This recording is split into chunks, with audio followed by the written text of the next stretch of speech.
Welcome to my walkthrough and commentary on Alone in the Dark 2, sometimes subtitled One-Eyed Jack's Revenge. This game, unlike the first game, is actually more of an adventure action game than a survival horror game. Alone in the Dark 1 is often credited for being one of the fathers of survival horror, since it inspired many of the tropes and many of the techniques of games like classic Resident Evil games. However, Alone in the Dark 2 immediately abandons the more classic horror vibe and goes more the direction of gangster pirates instead. One-Eyed Jack is the leader of a band of gangsters and pirates. Whereas in Alone in the Dark 1, pirates did factor heavily into the backstory. In Alone in the Dark 2, pirates are actually your main enemy in the game. So there's sort of this swashbuckling adventure kind of thing. It brings to mind more something sort of with somewhat spooky elements, supernatural elements. So it brings to mind something more like Pirates of the Caribbean, which, to be sure, had some things that in real life would be spooky. But as for a video game, as for a genre of storytelling, the spirit of this is much more adventuresome than in the first game. It sort of does what Resident Evil arguably did with 5 and 6 in veering away from its horror roots, and it does that a lot earlier. In fact, one of the things in this game that is the creepiest moment happens right here in the beginning, and even then, the presentation of it isn't particularly creepy, but it's this clown doll here. This is a doll that's manipulated by this voodoo witch you see here, and every time he turns around, the doll stops moving, but it sneaks up on him from behind. And that's one of the more traditionally creepy moments in this game, actually. So the game is more cinematic and actually has better graphics than the original, slightly better graphics in the way that the models are.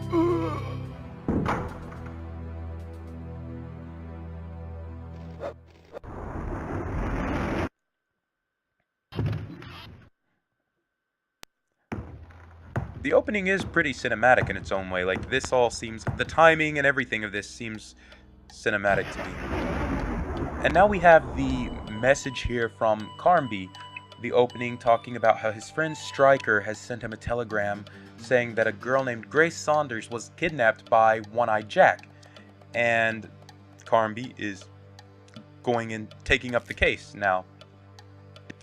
Edward Carnby is the character from one of the two playable protagonists from Alone in the Dark 1. I always play Emily Hartwood, almost always, whenever I play Alone in the Dark 1, because she has a more personal tie to the game in Alone in the Dark 1, being the niece of the man whose suicide kicks off the plot for Part 1. But I'm uploading a video also of the opening monologue of Edward Carnby in Alone in the Dark 1. And watching that's really all you'll need to have a grasp on his character, because that's the biggest difference between the two playthroughs. The playthroughs as Emily or Carnby in Alone in the Dark 1 are virtually identical, since there are no dialogue scenes between them and other characters. So if you watch that opening monologue, you should be up to date on what kind of person Carnby is. The control scheme in this game, by the way, is essentially the same as Alone in the Dark 1, except in this one, in the action menu, there is no open or search option. Instead, what you do, you just touch things. So even if there's something on a shelf, if you just touch that shelf, you'll find something on it if there's something to be found. Sometimes if there's multiple items to be found on one shelf, you want to touch it more than once just to see if that's true. But that's the case on that. Also, running is a lot easier on this one. It is still the tap it once and then press it again really quickly, but the window from the tap to the holding the upward key is a bit of a longer window. So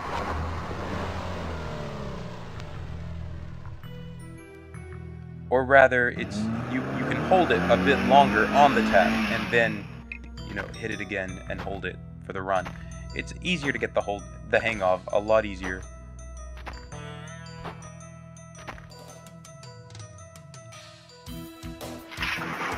The models in particular, the 3D models, are less blocky than they were in the first Alone in the Dark. They're still obviously not anywhere near what 3D models will become even a few days later, but they look a little more stylized here instead of an absolute mess of polygons the way that the character models, for instance, were in Part 1. Carnby's character model is notably better here, for instance. We have our opening.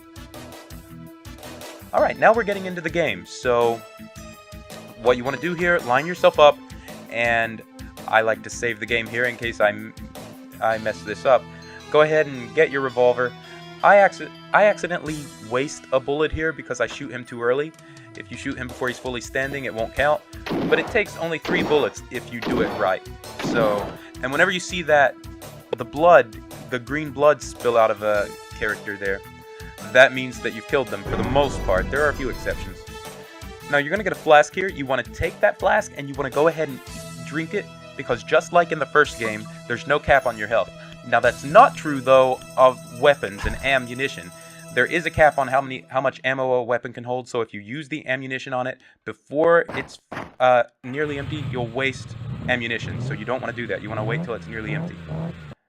Now see here, if you leave through the gates, you get hit by a drive-by shooting, so that's not the best way to escape. It's the obvious thing, but it's, you know, it defeats the whole purpose of why you're even there in this one, because you're not trapped, you're there of your own free will. And now you see this game over segment, which is the segment for the first half of the game. There will actually be another one later that we will watch play out whenever it starts to do it. So now we've reloaded. We're going up through here. This time actually doesn't work out for me, so I reload, which happened a lot in the course of making this walkthrough. One thing I want you to know, in this game, because of the clunky controls, and because the enemies can really stun-lock you a lot, and because in my case, I'm a little bit of a perfectionist insofar as I like to conserve health as much as I can and not waste ammunition, a lot can go wrong. And even when making this walkthrough, I reloaded a lot of times. Sometimes I show it like I'm showing it here, and other times I just edited the video together so that it looks smooth, so that you, the one watching this, didn't have to sit through the same thing several times. This walkthrough isn't meant to be something that shows that you'll play flawlessly every time, but it's a way that, you know, after a few times, instead of never making it, that if you just save and reload and you're patient with it and you try to emulate what I'm doing in this walkthrough, you'll get there. And that's what happened for me, so don't get discouraged.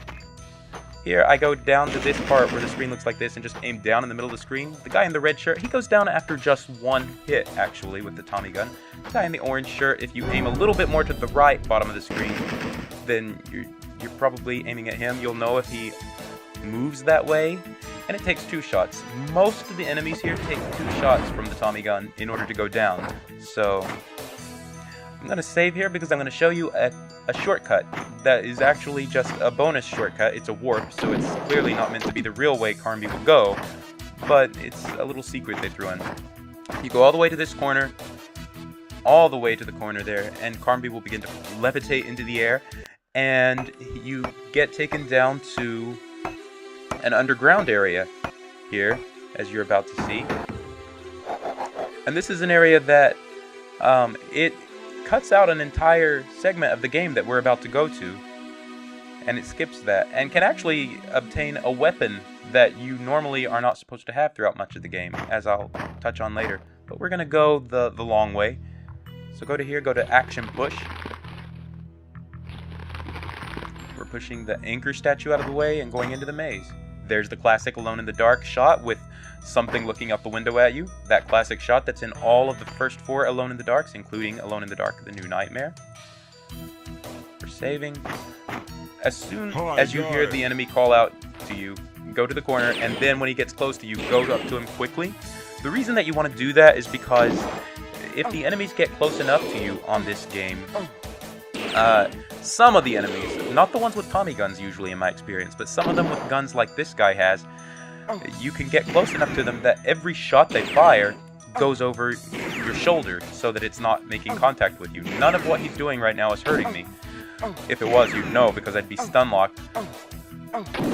I don't like to use ammunition on him because he's easy to kill with just hand-to-hand combat, or in this case, you know, head-to-head combat, I guess. And all I'm doing here is holding the space bar and pressing the up key, and sometimes letting go of the space bar so that I can walk closer to him, because one thing, if you don't corner him just right, he's going to stumble back from you sometimes while you're attacking him. And if he does that, then his shots can actually make contact with you. And then you'll lose health needlessly, which nobody wants to do. So just keep attacking him. It does take time, but a little bit of patience pays off. And before too long, you're going to see the green blood that lets you know that you've beaten him. There it goes.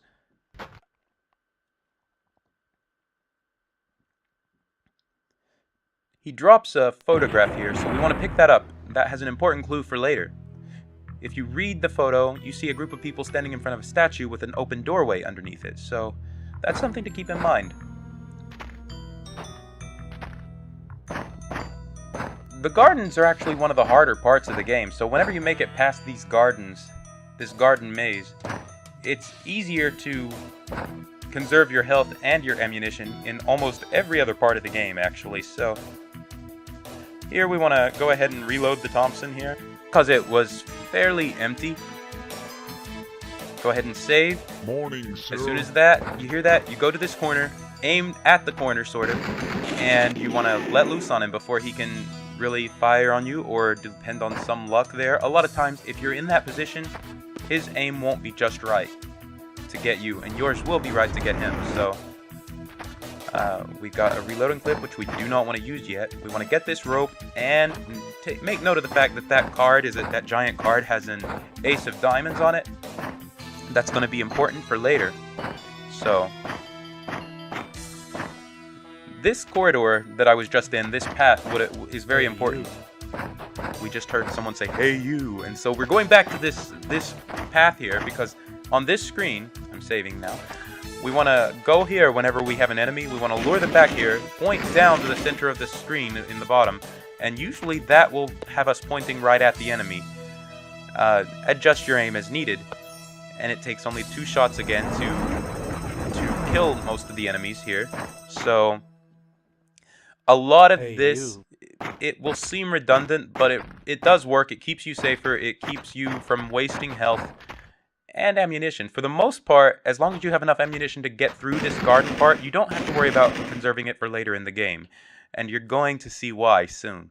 But for now, the only conservation you need to be worried about is conserving enough ammunition so that you're actually able to make it through this part. Now we're looking at this book. This is a crew muster. You'll find several of these. They tell you about One-Eyed Jack's crew. In this case, it's someone named Jeremiah Tecker, who goes by the name Shorty Leg. When he was 14, he used a cannon to kill the captain that had imprisoned him, evidently, and it ripped off his leg. And ever since then, at some point, he began to use his peg leg as a weapon. You're actually going to encounter him later, someone who's using the peg leg as the weapon, and that's how you know that that's who it is. It's Shorty Leg. So he was the ship's surgeon, it says, during his time with One-Eyed Jack. So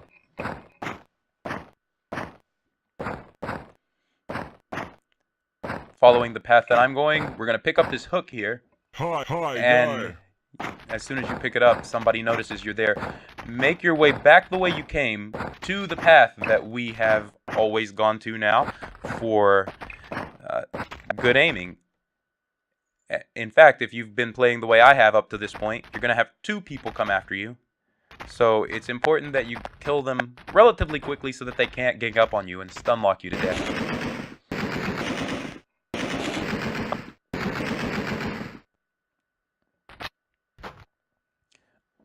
I myself ran out of ammunition there, and I didn't want to start using up Thompson ammo at first, so I moved to the revolver. But then I had to just kind of give up and load more ammunition. This did still leave me with plenty enough, though, to get by later, so don't worry if you end up in the same shoes as me.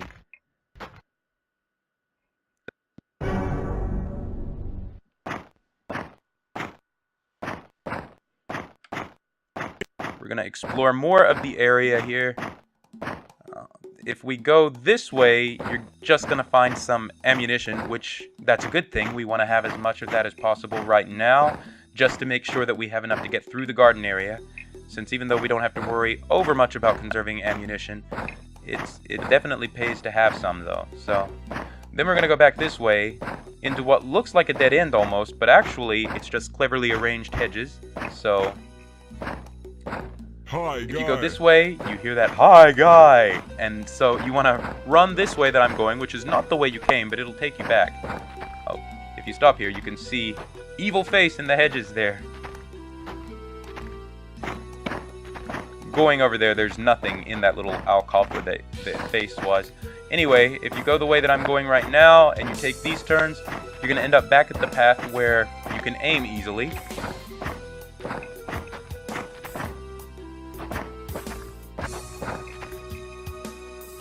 Go ahead and save. Always good to save in case you waste ammunition. That way you can easily resume where you left off and do it better. Now this guy has a wide character model. I actually think that the hitboxes for these guys may be wider too. It seems like they're a little harder to miss and therefore obviously a little easier to shoot. So you can pick up a flask from him, which you can go ahead and drink up your flasks. I had left a flask at some point that I hadn't drank, as you could see, so go ahead and drink the flasks. There's no reason not to.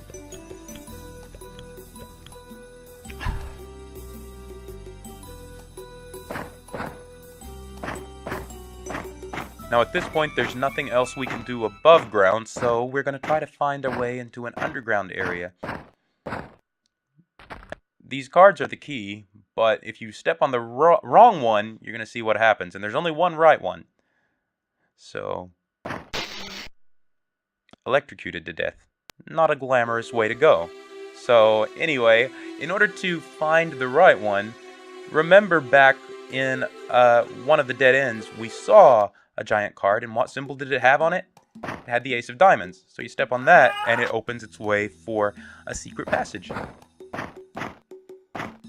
You can go ahead and get the flask on the far end here in the background, and check the ladder to see that a trap door is closed, and then shoot this guy. I'm using the Thompson. Aim can be hard here because he's blocking your view, but you do have enough bullets to spare, and it only takes one shot. Whenever one shot connects with him, it seems to automatically take care of him, and you'll still have enough ammunition left over. This torn notebook here actually, you can't read it with any kind of reliability because there's another half missing. So instead just go to this trunk here and you're gonna go to push. You're gonna select push, and if you keep pushing it and messing around with your directional keys while you keep pushing it, you'll find a metallic jack of diamonds. Sometimes you really have to play around with that for a while to get that, and you can come back to it later and keep pushing against it to try to get that. It raised an altar, and now there's a ghost after you, but even though it's a ghost, it's going to die to bullets, so a couple of shots, just like the other enemies, takes care of it. And where it was, you find a pirate's sword, which is going to be very important. That's why you could not have gone on above, because you did not have this, and you're going to see why. If you go up to the altar and you use the metallic jack of diamonds, it opens the trap door that was on the opposite end of the tunnel. So you can go that way now, but you could have just gone back up the way you came too, because this simply leads you to the place where that lone giant card with the Ace of Diamonds was. So you're back in a familiar spot now.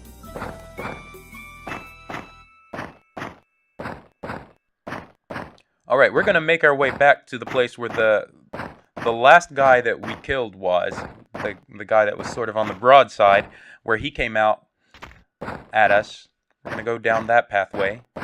And here we're going to run into what would have been a dead end if we'd come before, because you can see these vines there that seem to be alive. I'm going to show you first what would have happened if you tried. We've loaded our Tommy gun, and now use your Tommy gun. I'm going to go ahead and save here. it doesn't seem to work, it says. And if you try to go on, they won't let you go on. They're blocking you and hurting you, taking health. So we're gonna reload.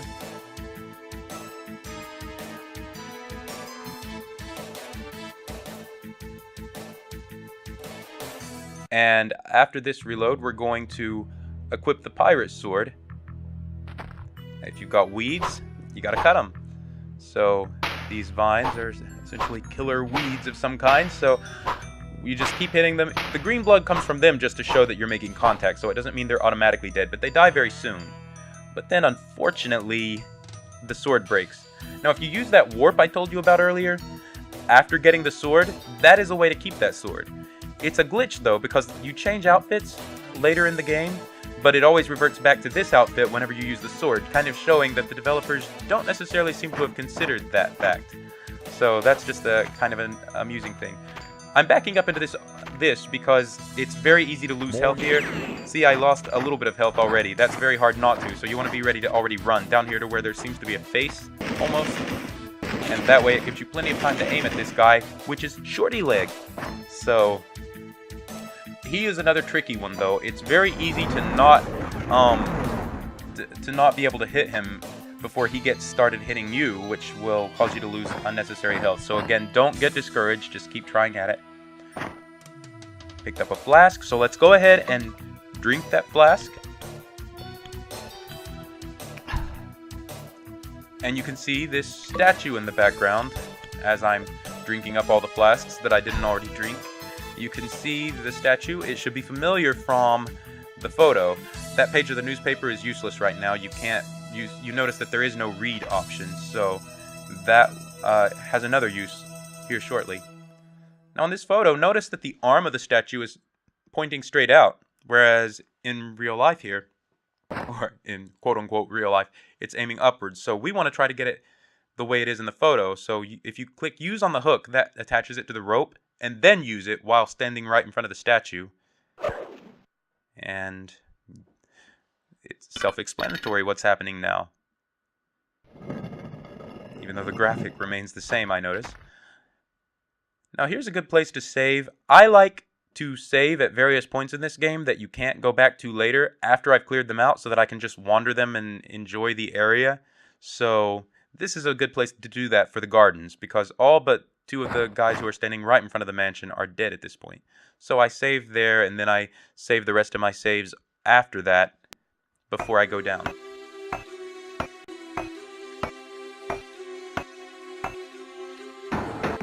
And this is the place that we warped to earlier. And he has dropped his weapons now, and that's why actually it didn't matter how much you conserved your ammo as long as you had enough to make it through the gardens, because you were going to lose your weapons anyway. You go back to behind where you fell to find this nickel. That will be important. And this crank here on the board that leads over the gap. Be careful not to fall off, because you can, and it will obviously lead to your death. This paper bag here is also important. Now here at the end of the path, you can see first you'll pick up the torn notebook, which is the other half of the one you had earlier. And this pipe cleaner here you'll pick up as well. And this is the body of your friend, Stryker, who died in the opening. You can use the torn notebook, because if you try to read it, it gives you nothing. So instead you're going to try to use it. You're going to click use, and that's going to combine it with the other half of the torn notebook. And now you can read it under where it says Detective's Notebook. You select that and read. And this is a notebook from Stryker, actually addressed to you, saying that Grace Saunders was indeed kidnapped by One-Eyed Jack, even though the newspaper evidently claims otherwise, making it sound like One-Eyed Jack has some sort of either influence, or the newspaper just doesn't believe in the legend, which is also just as likely, because this is supernatural goings-on. He talks about the cards being part of the solution, and he talks about, which we already know about the cards by now, he also talks about getting rid of the evil and saving Grace. He also says the phrase, "It is time for the slave to become stronger than the master," which comes up again later in the game in a different context, but I just found that interesting. You can push Striker's body over the edge here, but I don't do that. I've never done that and then played through. Just feels wrong. Now, the solution to this door is actually not hinted at in the game. You just trial and error, it seems to be, at least as far as I can figure out. So what you do, you take that newspaper that we got earlier, and you use it in front of the door. That makes him slide it under the door, and then you use the pipe cleaner. And when you do that, he pokes the key out from the other side in the keyhole. Again, this all seems to be trial and error. There's no real hint that there was a key in the keyhole as far as I can tell. But anyway, that newspaper now has changed into something different. Now it says Music Man's Pact, so you can read that. And this is a pact signed by a Sean O'Leary, who goes by the name Music Man, who signed a pact with someone named Elizabeth Jarrett, who is going to be very important later, who is called the Arm of the Evil Powers. You might already suspect who that might be. Anyway, this grants him immortality that can be renewed every 100 years, and there's also saying about how it can be, if the pact is torn up in his presence, it seems to do something to him. But if that's done, or if he dies, it seems like he's protected in some way and will just be taken back to the crew's ship instead of actually die for good. Anyway, use the key while you're in front of the door, as I just did, and now you can go on.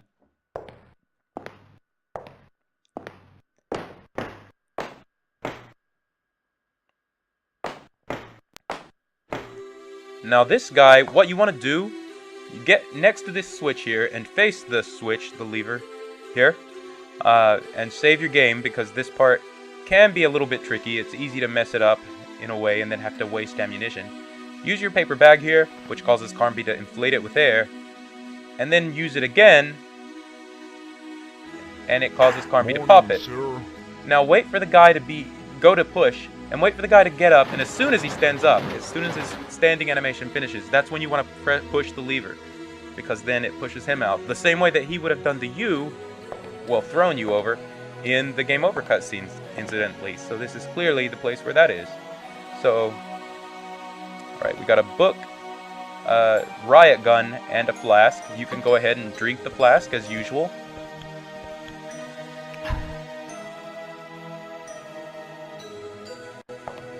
Now go over to the clock, and you see that there's a hole in the clock. So what you're going to use is the crank.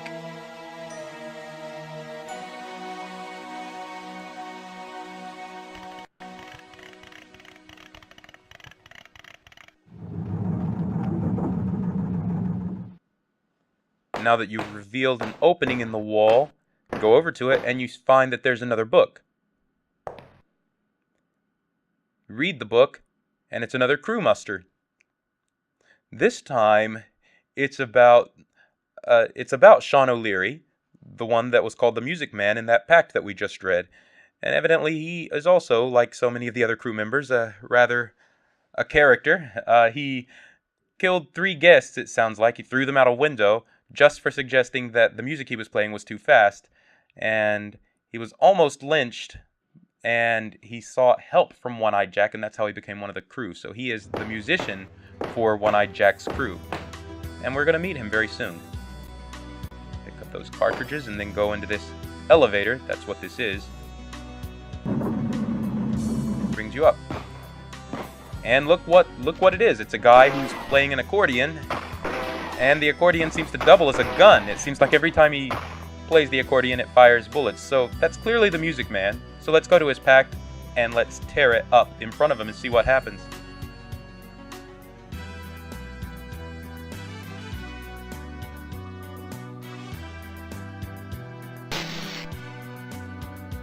He falls over, dead, at least for now. So go over to where he was, because he did drop an item. Right now it's blocked by that. But you find a hook, and that is going to be important later in the game. In fact, I'm not sure that the game would let you progress if you didn't have that. Past a certain point, anyway. So we go through this door. And you can go pick up this item, which I think is just a melee item. I never use it, actually. I just get it for completion's sake. Now let's save here, because I'm going to show you why right now it's not wise to go upstairs yet.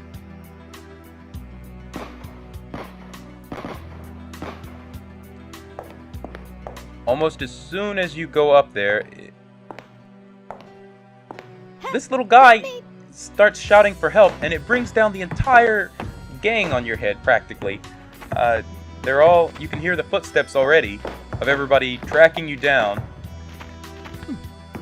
And right now, in this particular playthrough, there were only a few of them, but even that was enough to surround me and start stun locking me. So we want to find some way to avoid having that little guy call for help on us.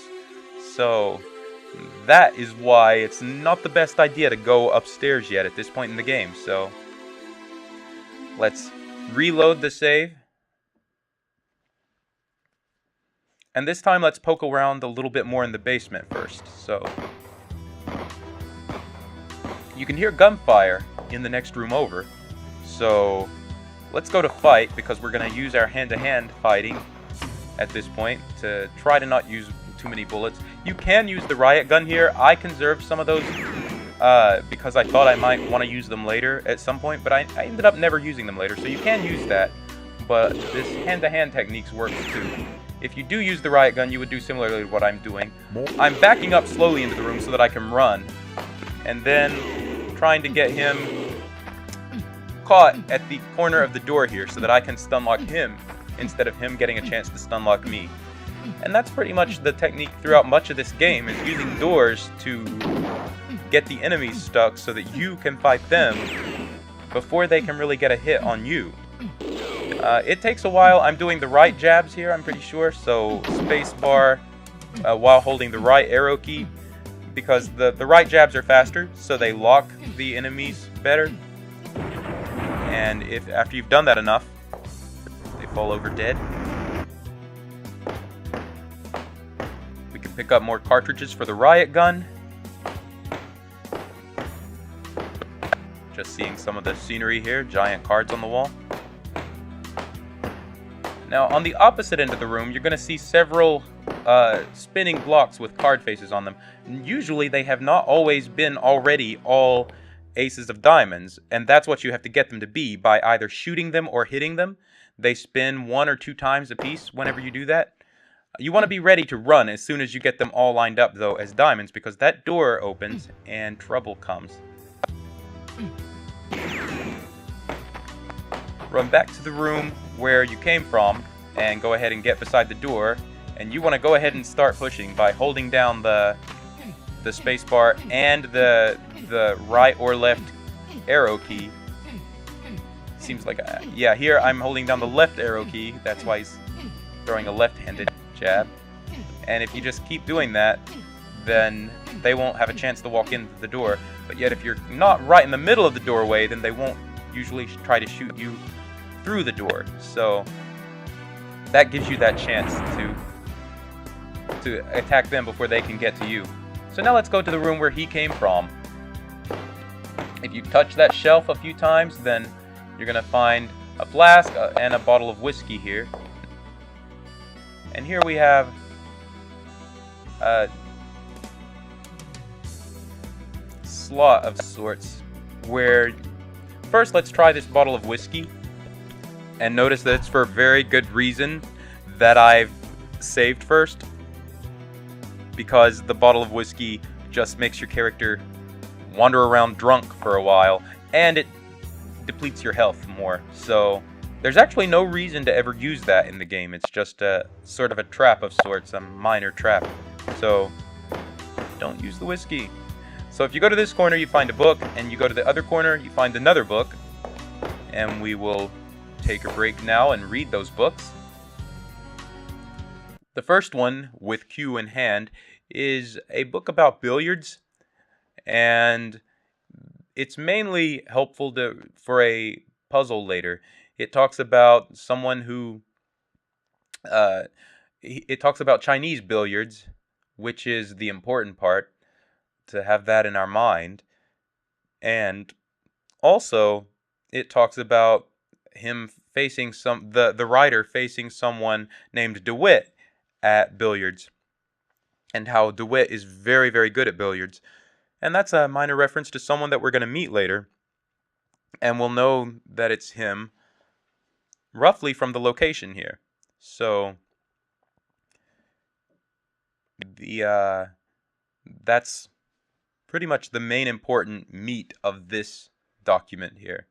The hint about Chinese billiards and the introduction to DeWitt. Now we're going to go over to this, and we are going to use the nickel that we got earlier after we read this book. This is another crew muster. This time, it's about someone named T-Bone, the chef of the ship, who has these two sushi experts that help him, and they are called the Cookies, and they have this fascination with gold. That's going to be important far later in the game, actually.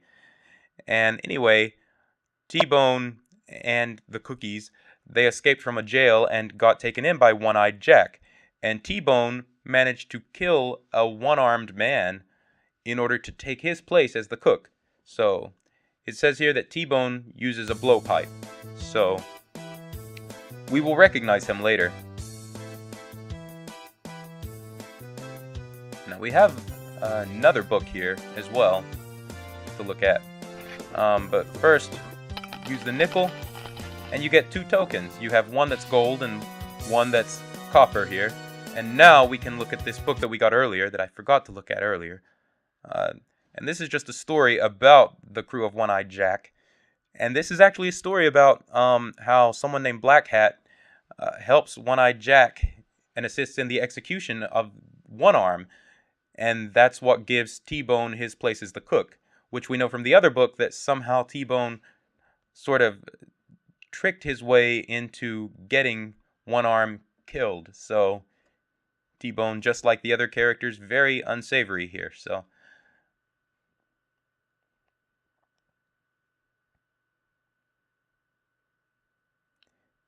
now we can carry on. Now, unlike before, there's this drunk guy that's leaning against the wall here. So as soon as we get this, we touch this sack here that's in the corner, it's going to alert the drunk guy to our presence. So let's equip the riot gun and load it. And at that point, we are ready to begin here. Go ahead and aim at him quickly, because he's going to have a gun too. So, and that seems to take about 4 whole shots from the riot gun. But you have them to spare, so now that we've taken care of him, we can go upstairs very soon. But first, we've got to take care of one thing. Let's open and search the sack, and you find a Santa Claus suit. And you click use on that, and for a big portion of the game now, you're wearing a Santa suit. And that actually is going to keep the little guy from crying out for help. Why? I don't know. I don't know if because this is Christmas Eve that the game takes place on, that he just assumes you're one of his fellow crew members dressed up as Santa Claus. I don't know. But at any rate, he no longer sees you as a threat. So now you can wander about at your leisure without him saying anything.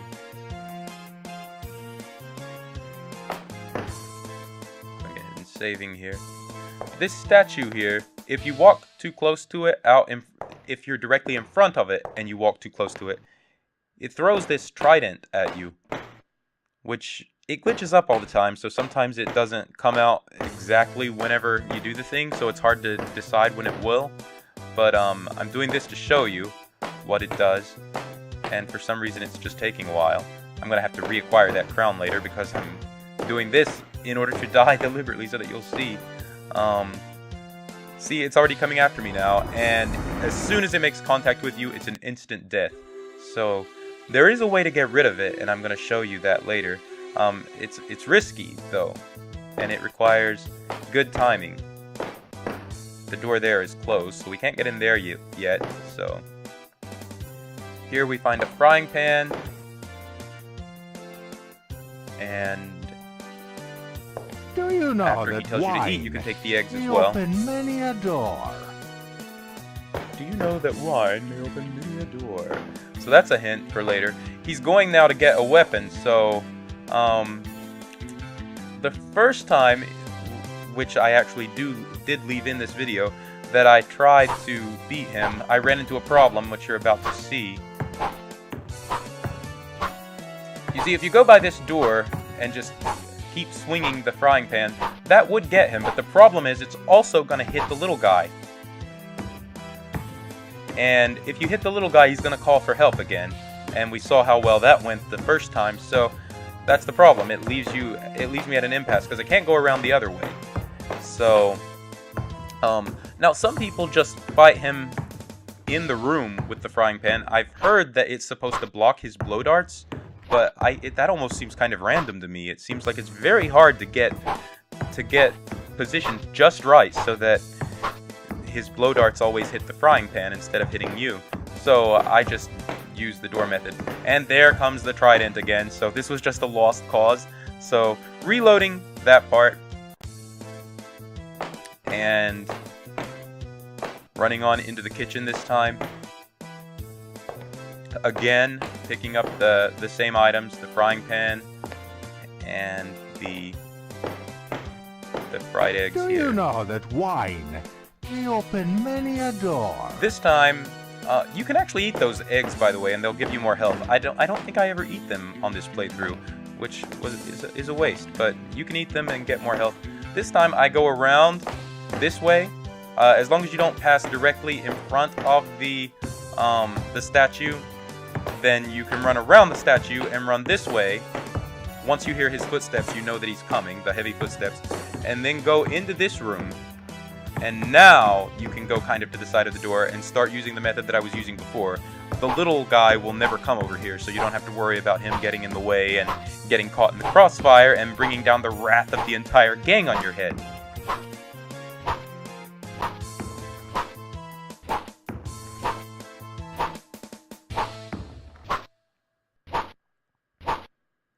There he goes. So now you can go into the kitchen uninterrupted by him. But first go over to the statue and you pick up a crown. Again, as long as you weren't passing right in front of the statue, then that doesn't trigger anything. Small living room here. Now in that room, there's a lot of gangsters here. A lot of the gangster pirates are in that room. So if you go into that room, yeah, it pretty much just causes everybody to gang up on you. So these are the same people who would have come out and attacked you if the little guy cried for help. So that's why we couldn't just go around that way as an alternate way around to the kitchen whenever the little guy was blocking the door earlier.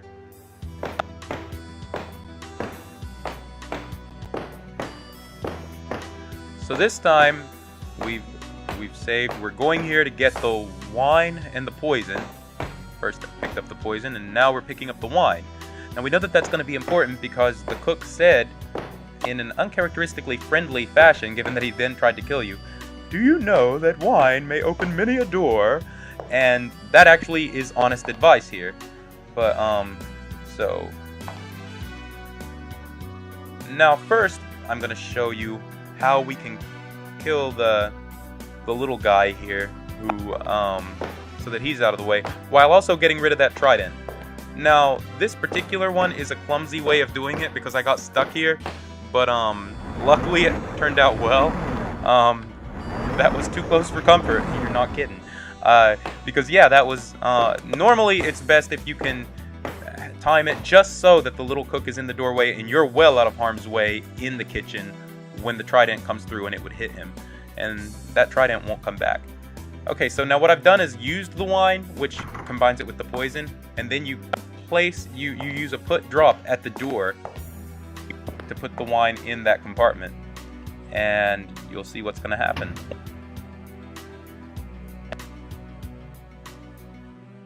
The guy stumbles out as if drunk and poisoned, and that's 2 enemies out of your way, and the door is unlocked now. Now, I've never tried just putting the wine out. Just putting the wine without the poison, I imagine it might cause them to unlock the door, but then you have to fight them if you just do a drop put on it. I don't know, but That's what I would think would happen. Now this, if you use the tokens on this, the copper token opens a door here in the hall, and it seems to be a dormitory of some kind for the pirates. So you got a bulletproof vest here, which I don't want to use up yet. A loading clip in the back, and there should be a Tommy gun here. But don't use that loading clip on this Tommy gun, because this Tommy gun jams very soon at some random point. So it's any ammunition that you put into it will be wasted. You're going to find another Tommy gun later, so don't use up the clip on that. I'm not sure that Tommy gun almost ever really comes in handy, hardly. It just jams too soon. So now we're going to use the gold token here, which causes a very small thing to appear here, and that's a doubloon. You want to get that because that's going to be very necessary later.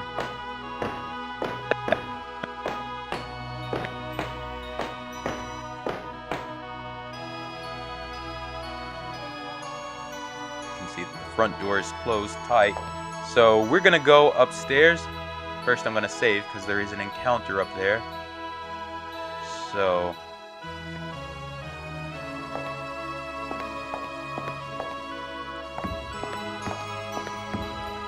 alright, now this guy is another guy who, if you stay close enough to him, a lot of times his gunfire will pass you up so that he won't actually hit you. So, but the key is to stay close to him, and as he stumbles around, to stay right on top of him, because if he gets a chance to get, if he stumbles back from you and gets a chance to take aim and fire, you'll lose health. So it takes a long time here, but it does save, it saves some ammunition, and if you try to fire on him anyway at this close range, then the odds are high that your bullets will go right past him as well. Whereas if you then back up enough so that your bullets will get him, then it hurts you. The frying pan actually does work though, and it works faster, I think. So yeah, that's another thing that you can do.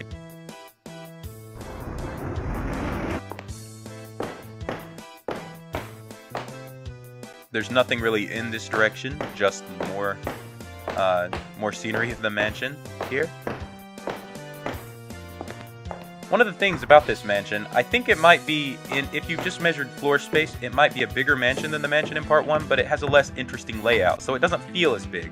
It doesn't have as many rooms, instead there's just a lot of big empty spaces and hallways, but not as many. Room for room, there are less rooms. The room we were just in was just a bathroom, nothing useful in there. I just want to explore all the rooms for those of you watching. Now when we open this door, we want to save because we have another fight coming up. Okay, and back out of the door slowly. Start using your frying pan here. I'm doing the space bar and holding down the right key. Now actually I get lucky at this point, actually, because he could, in theory, now that he got out the door, start stun locking me and shooting me, but luckily the way he's moving is just giving him close enough so that he misses me, while giving me enough, putting me right in the right position to keep hitting him. But you might want to position yourself a little bit better at the door until he gets trapped there, if that doesn't work out for you, as luckily as it worked out for me here. After you kill him, you find a sword stick where he fell dead, and you find a gun here that he had thrown across the table to you.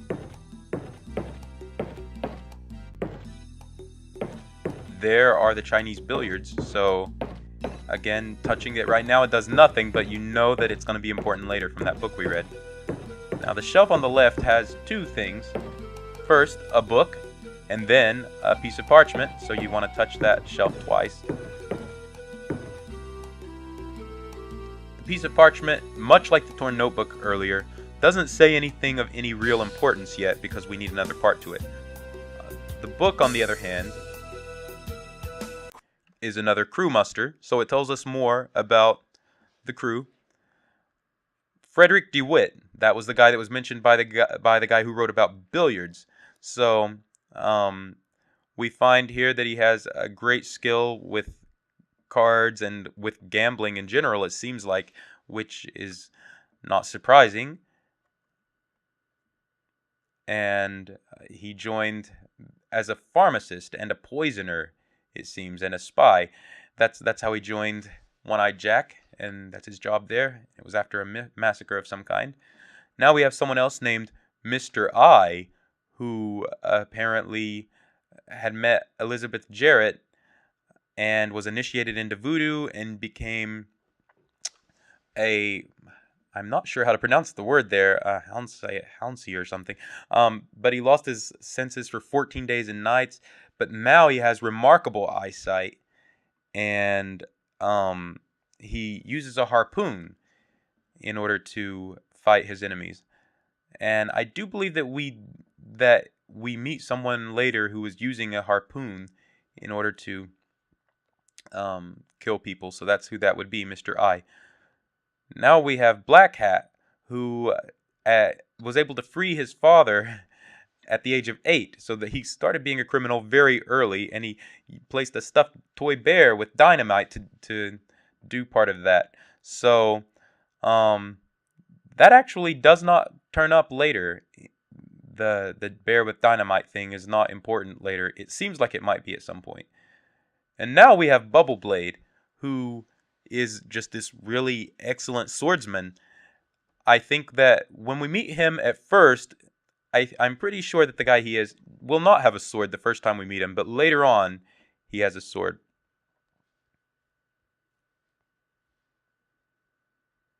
And he's actually very good with hand-to-hand stuff and with sword fights. He's quite formidable, and in both cases, he's kind of tricky because the normal ways of stun-locking enemies does not apply to him either time that you're going to face him. So now we're going out of the room into the door at the opposite end of the hall from the bathroom, and we find a pretty big luxurious bedroom here. So go over to this corner and we find disembodied arms coming out of the walls here. Now those are guarding the other half of the torn parchment, so you want to use your sword stick here in order to get them. You want to stand right about where this window is, and you want to hold the space bar and press the up arrow. Now that loss of health there was just completely unnecessary, so of course I'm going to reload there. And this does take a while because every time that you lunge forward and you see the green blood come out, confirming that you've hit the thing, you want to back all the way up to this table again to ensure that you don't end up losing health like I just did before reloading this. So it does take a while. In fact, this time it seemed like it took longer than it had taken before.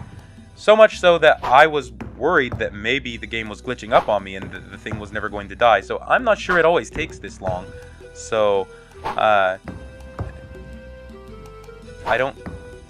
not sure what this was about. Maybe it does always take that long and I just hadn't noticed it earlier.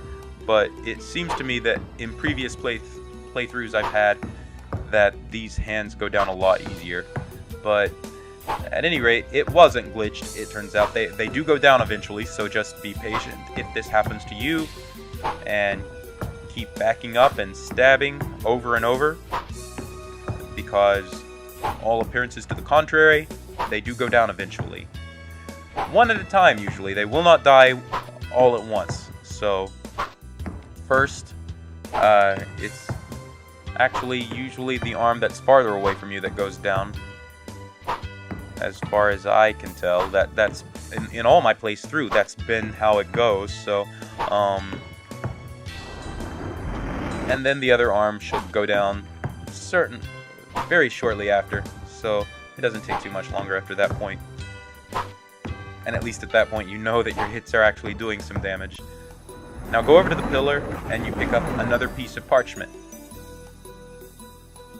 Now when you combine the two pieces of parchment, there are going to be a few important pieces of information there, and those are going to help you later in the game. But for now, we're going to head over to this room in the background here, the ritual room.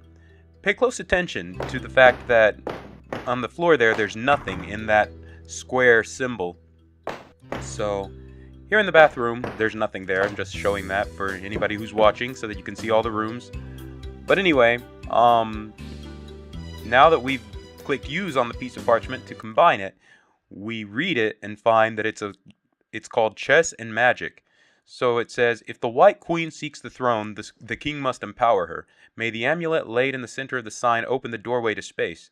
And there's also a note about how a man named Crowley defeats someone who fed the devil in the box with gold. Now there are 3 pieces of important information there. The white queen being empowered by a king, an amulet that opens a doorway, and the devil in the box being fed with gold. For the first hint, the white queen, we want to use a crown for her, because a king empowering the white queen, so we think of a king, a crown, and this is a white bust here, so we're gonna assume that that's the queen. It's the closest thing. So use the crown. We're gonna coronate the white queen, so to speak. Now at first it seems like it did nothing, but if you go into the back room here, you're gonna see that there's something different. Now there's actually something on that symbol, an object. So if you get it, you find that it's the amulet. And true to the text there, we are being transported to a different place. Just so you know, it's the floor above. So now that you're there, one of the things that you want to do first of all is get this in the corner. There's a message here. So once you have the message, you can also go to the opposite corner and get a flask in the corner.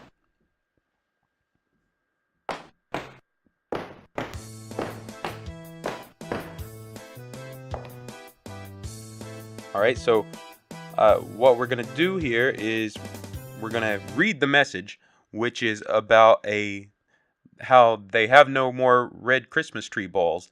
So that's going to be important for later because we're going to examine a Christmas tree. You may recall that whenever you opened the door to see that there were a lot of the gangsters in one of the rooms downstairs, that you could see a Christmas tree through the door. And that's going to be an important thing for later. So let's save our game. Open the door, and as soon as you go out the door, you want to run to the left and around the corner. In this little treasure chest thing here, this little chest, there was a Tommy gun and a loading clip. That's important. Save your game here because you have somebody coming after you. Now I'm pretty sure that this guy is Bubble Blade, the one that's really good with the sword. He's not using a sword here, but he's very good at hand-to-hand combat, so if you tried to do hand-to-hand combat, he would stun-lock you every time. So instead you want to use your Tommy gun and hopefully get a good beat on him there so that you can manage to get him down before he gets to hit you. It took me a few tries of reloading, so don't get discouraged if it takes you the same, because getting an aim on him before he can get up to you and start hurting you is a difficult thing. But after you kill him, as soon as you kill him, a guy with a gun is going to come into the room, so you want to load your, arm yourself with the frying pan, as funny as that still might seem sometimes, and lure him back out of the room before he gets a chance to shoot you. And use that pillar there to keep him from being able to get a clear, good aim on you, because you don't want that. So go over to the door, back into the room where you started, so that you can go into the doorway and use our typical strategy to make sure that you keep hitting him before he gets a chance to even get into the room to take aim at you. And eventually, you'll see that the spray of green blood that lets you know that he's done for, at least for now. And now Bubble Blade dropped a grenade in a flask, so the grenade is going to be important very soon. And the guy with the gun dropped a key, which you're also going to need, so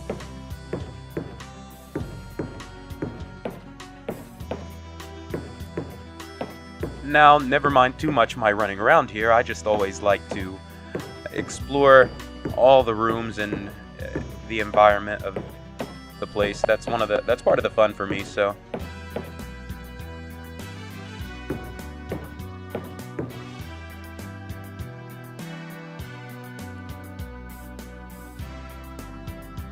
now this is a good place to save. again, this is the only time that you're going to be able to go to the top floor. So just like we saved in the gardens for the sake of roaming around, same thing here. This is a good place to save for that, so that your next save will be in a different place.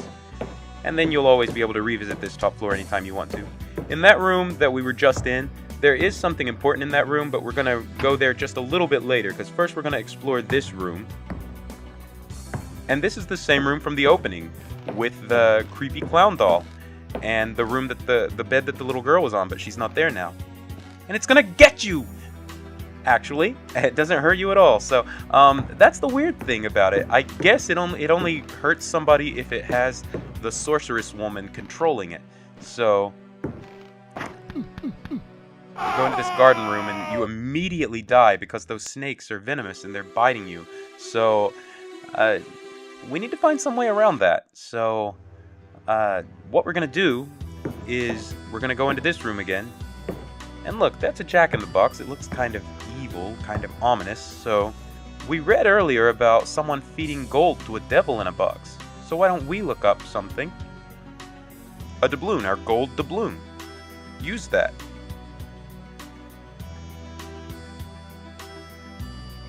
Makes the jack-in-the-box cough up a pon-pon. So when you take the pon-pon, you're going to try to use the pon-pon, and notice that throw is the only thing that you can do. But it just says what for, and he won't actually do it, which is the biggest hint you're going to get as to what we actually need to do with this pon-pon later. So, we're going back into the room with the creepy clown doll, and this time we're going to the entrance to the sort of garden room upstairs, sort of greenhouse room, I guess, of some kind, and we're going to throw the pon-pon into it. And the clown doll goes after the pom-pom, which makes sense, you know, clowns, pom-poms, So, the snakes actually follow the clown doll, and even though it's only a doll, somehow the snakes, their bite kills it, and they're distracted by that ball. Like, you could walk on top of them now even, and they won't bite you. They're very distracted by what happened somehow. So, now we're going to save here. That's a very important thing to do. Do not go down the chimney right now as I'm doing, because I'm only going down to show you something. You want to do something else important first. Because if you go down right now, you fall into the room surrounded by the gangsters, the same gangsters that would gang up on you if one of the little guys before had called for help. And you find that normally they would actually stun lock you and you would be dead before you could even get out of the room. Somehow this time, go figure, when I was trying to make a point, I was able to get out of the room. But still, it ended up in a waste of health, and it would have just made my life a lot harder in this game. So, I'm gonna reload here. Because what you want to do, as soon as you get to that point, you want to get next to the opening and use the grenade to throw it down. As you can guess, that's thinning out the crowd here. So then you want to use your loading clip to load your Tommy gun, and then arm yourself with your Tommy gun immediately. Now, some people here would use the Bulletproof Vest and put that on themselves. I have not done that here because I was trying to save it for later.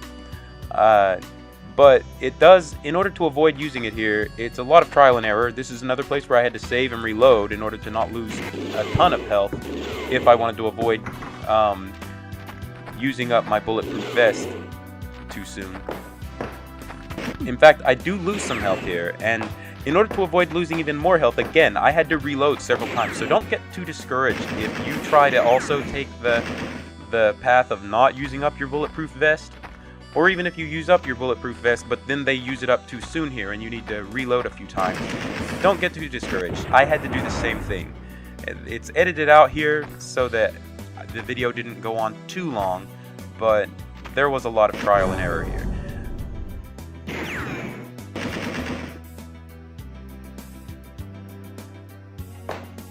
But the good news is, it's pretty reliable. You get to, what I did here is a pretty reliable method. It just might take a few tries before you get it on any given playthrough. So that's why the saving and reloading is important. So now we go up to the Christmas tree and we get the Billiard Ball. And we know that that's going to be important because, well, we read about how there were no Christmas tree balls there. And we also read something about billiards earlier. Now let's see. There's nothing here, just again showing all the rooms. This luxurious bathroom with the spiders crawling out of the bathtub.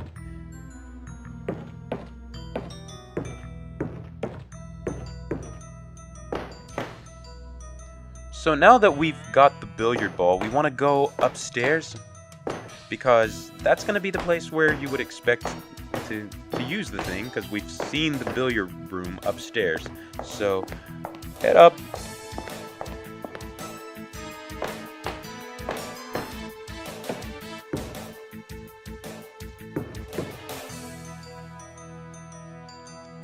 Now, the billiard ball won't do anything on the actual pool table here, because where you want to use it instead is With Q, the Chinese as billiards, I could, between 2 sessions, I would practice. which is here in this book that we read about.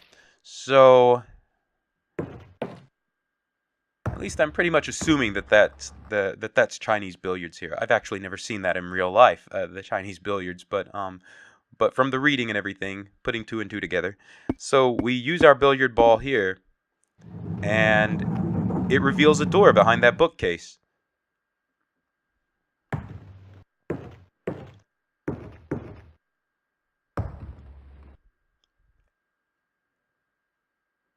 Now this is actually another good time to save your game. Here you have free run of everywhere in the mansion at this point, except for the top floor and this one room to go into. And this is the one and only time that that's going to be true for you in the game. So if you want to be able to wander the mansion, save now, a safe place there, a special save, and then use that key on the door. Now everything goes dark, and you hear signs of a scuffle. You wake up, and you're imprisoned. One-Eyed Jack, there he is. And now we're about to get a lot of his backstory, so I'll let that play out. The enemy wanted to put an end to it. Its cannons spouted death. No matter. My ship was sinking, but my praise bridge flowed with blood. On this Xmas Eve of 1724, the cries of pain filled the air like the most glorious of hymns. The captain, one Nichols, told me to go to the devil. He died cursing me. You will die by my sword, Jack. Ha ha! His sword remained stuck on the deck of his ship, the Flying Dutchman. My lieutenants greedily burst the locks of the hold. The crew seemed disappointed with the loot, but I knew we had taken the finest of all treasures. And in Elizabeth's eyes, I could read our destiny, and death became an illusion. I signed the pact, and so did my men. The Dutchman was ours. From then on, thousands of legends were being told about the Flying Dutchman. We hid here in 1824, but the cliff collapsed on our ship. And so our land flowed with blood, and we named our conquest Hell's Kitchen. A land with no past offered itself to us to guarantee our future. We built our mansion, and since then we reign undisputedly. Ha ha ha ha! So now we know the backstory of One-Eyed Jack and his crew. And we can see here that Grace is slipping out while Jack is busy gloating. So after he threatens you, saying that you're going to meet the same fate as Grace, which is obviously not a good fate, he leaves you alone here for a while. There's nothing here in the room, and you need to get yourself out. So, as you can suspect, you want to pick the lock somehow. Now, there's only one item we have that we haven't used so far that looks like it might be useful for that kind of thing. So, go and find the hook in your inventory. And now you're free. Now, there's really nothing in this room that you can get. This is just the captain's bedroom. So, there's nothing really on the entire upstairs level now. So, head downstairs instead.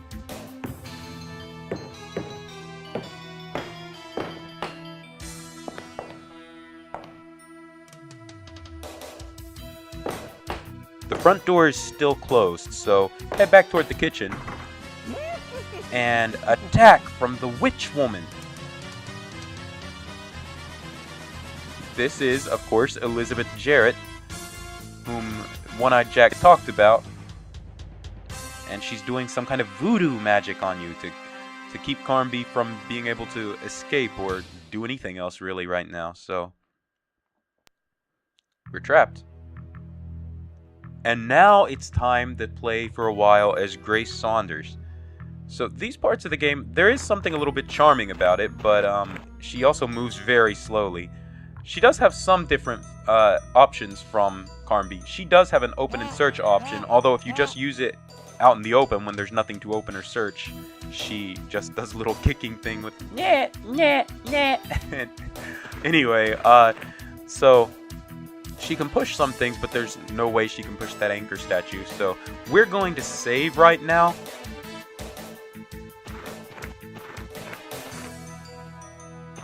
Grace's being slow is actually very pivotal to the way that you have to hide from things here, because with Grace, just like him, he just now caught us.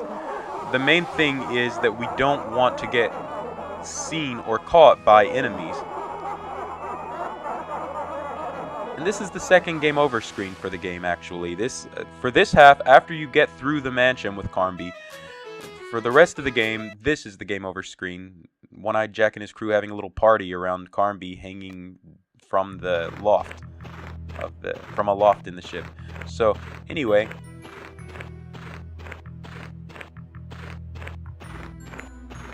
once we've reloaded, we're just heading up toward the mansion, and there's a car here.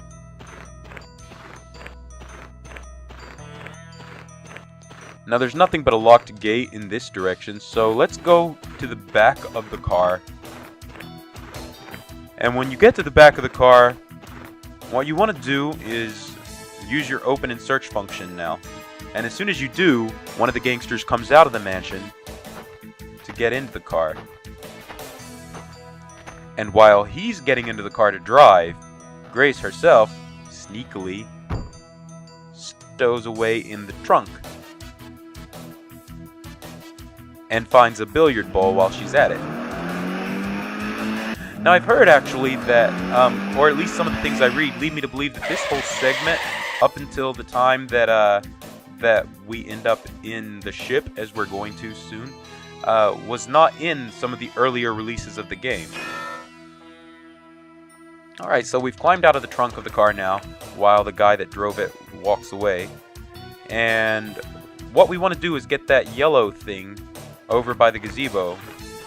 But as you can see, it could be easy to get caught that way. So you see that guy with his back to us who's looking to the right where we are, and then he looks slowly to the left. Well, go to the edge of the grass and then save your game. Wait for the guy who's looking backwards and forth to look in our direction, and then as soon as he starts to turn toward the other direction, run to the yellow thing, which it turns out to be a hook, and then run back before he looks back.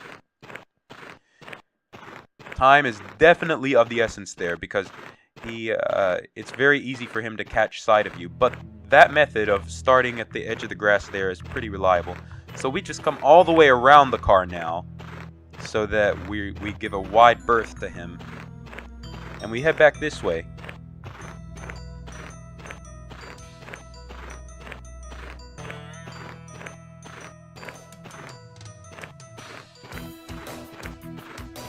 The opening in that tree is important for later, but for now, we're just gonna save our game.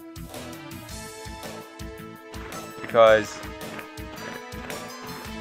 you might be curious, like me, about exploring behind the mansion.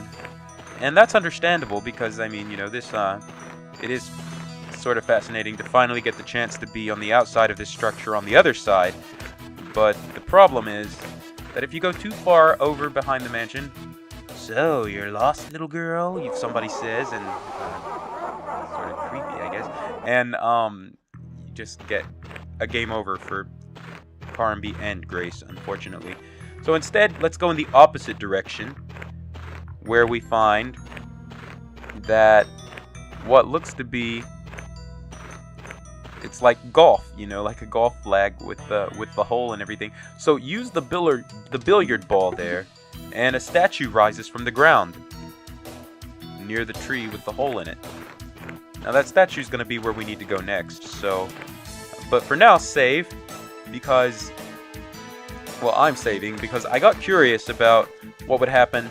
I figured that if I tried to go off a cliff edge, that somebody would just kidnap me. But instead, actually, what happens is Grace stumbles back and just says, I don't want to go to the hospital. So, that's a smart move. But anyway, I was pretty sure that they wouldn't let the little girl plummet off the cliff. I was pretty confident of that, but I thought that somebody would kidnap her instead. But I thought it was neat that she instead actually does just stumble back and refuse to go. Alright, here I accidentally triggered one of the guys coming after me, so I just reload here and head to the statue that's beside the tree.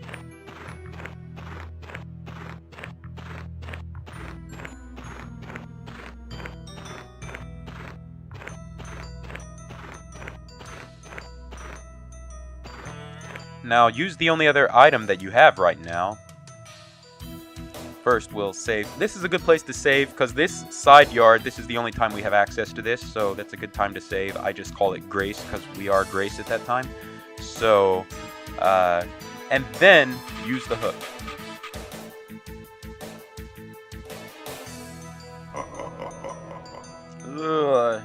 Don't worry, this time it's supposed to happen, so now we have a Carnby monologue here. Resembling my features. Unbearable pain nailed me to the ground, and I was wondering how I could pull myself out of this mess. I had to gain some time. Fortunately, Elizabeth Garrett was talkative. Grace threw a cheering glance at me. And now we're about to get a monologue from Elizabeth Jarrett, very similar to One-Eyed Jack's, that tells some of her backstory. More than 2 centuries ago, Elizabeth Jarrett arrived in Haiti. I was then an innocent young girl. But Cotton, my tutor, taught me contempt. In hiding, a slave of his taught me to ride the shadows. Soon, the slave grew stronger than the master. Cotton felt the extent of my revenge and became my creature. The soldiers took us prisoner, but could they recognize Cotton? From then on, the Flying Dutchman was my jail. I could see the desk where the captain hid the duplicate to the iron's key. My spirit wandered. One-Eyed Jack heard my call for help. My soul guided him, and death is my ally. He and his crew would become immortal, and every 100 years, an innocent girl would turn old for us. A gust of freedom freshened my jail. So we see that the Elizabeth Jarrett went from being an innocent young slave girl to turning evil pretty quickly, because she not only got revenge on her master, but also killed the slave that taught her voodoo. Alright, so now we are Grace again, and Carnby is telling us to go find the key to the irons. Now I think that in those older versions of the game, as soon as Carnby gets caught, it skips straight to this part, actually, so. Now, Grace's teddy bear here is what I thought that would have something to do with the dynamite in the teddy bear from the document earlier, but it never does, actually, so that teddy bear never serves any purpose, so.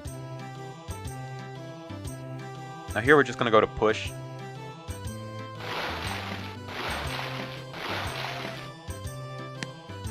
Go through that opening. And we have a parrot out here. So we're going to pick up this bag of seeds and pick up these other items, a sandwich and a pepper pot. Actually, Grace's health doesn't matter because she just gets kidnapped, but go ahead and give her the sandwich. She's a little girl and she's probably not eaten a good meal in ever so long, so let her have something. Now here we see a map that shows that the kitchen of the ship is connected somehow to the kitchen of the mansion, so that's important information to remember. Now we want to give the bag of seeds to the parrot, but we want to do it carefully from this side. I did that deliberately because a lot of times there's a glitch if I do it from anywhere else where Grace will walk around in circles for a long time before she stops and finally gives the parrot the seeds. Sometimes I thought she would never stop, so placement's important there. So when we give him the seeds, he's going to reward us with a hint.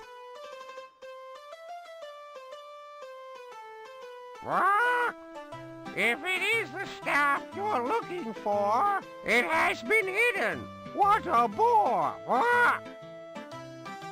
In the cabin of the one-eyed man, that's where you should seek it, if you can. If you please, do not sneeze. So we have a couple of vital pieces of information. We know that we're looking for a staff and that it's in the cabin of the captain. But we also hear, if you please do not sneeze. And so that actually is a very vague hint for later. And we'll get back to that when it's time. I actually went back to Carnby there to see if he would say something that would explain something later. He doesn't though, and I'll mention that later when it's relevant, so... Alright, so somebody is coming at us from the foreground, so we want to run toward the background here. As soon as you get to the place where there's that little alcove there, you want to duck into it so that he won't see you. As soon as he passes, though, you want to go back out and go back the way he came from. Ignore that ladder entirely because it's blocked, so it'll just make you waste time. So go straight forward to that ladder on the far end. And then you'll climb up. You can already hear him coming back now, proving that it was a good thing that you went there as fast as you could. Alright, so now that we're on the upper level of the ship, you can explore around a little. We can see that there's a pirate there, so there's only really one place to go, which is up the ladder.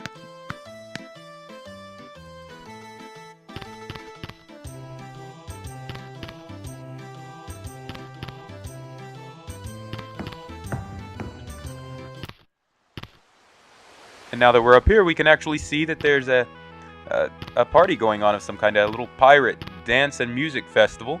So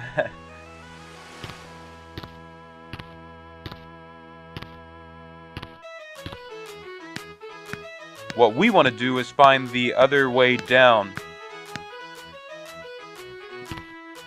But first we want to get an important item too, so this is a good place to save because it's easy to get noticed here because there's a whole crowd of pirates here. Especially by a couple of them in particular. In the past, the music man and the guy that's dancing around are the ones that have really noticed me more easily. Alright, so you wanted to go there and get that tinderbox, and then immediately go for the nearest trapdoor, the nearest passage down. If you hadn't entered that at the right angle, be warned, she would stumble and stay up, and that would give them time to notice you. So now that we're down here in what is obviously the captain's room, we want to go to this little trunk in the corner here, the small chest, and we find a small cannon in there. And now we find a crystal vase on the shelf there. A statue of Captain Nichols, the one that One-Eyed Jack killed. And now we found the captain's staff here by the bed.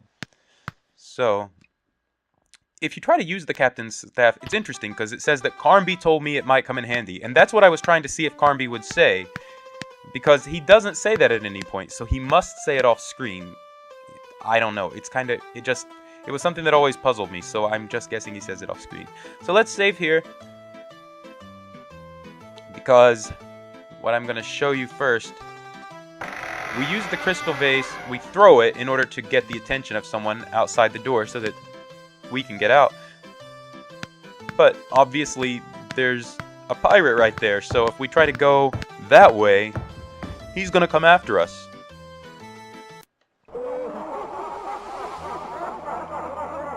So, instead, let's go and place the small cannon here. We're gonna engage in some Home Alone style rigging.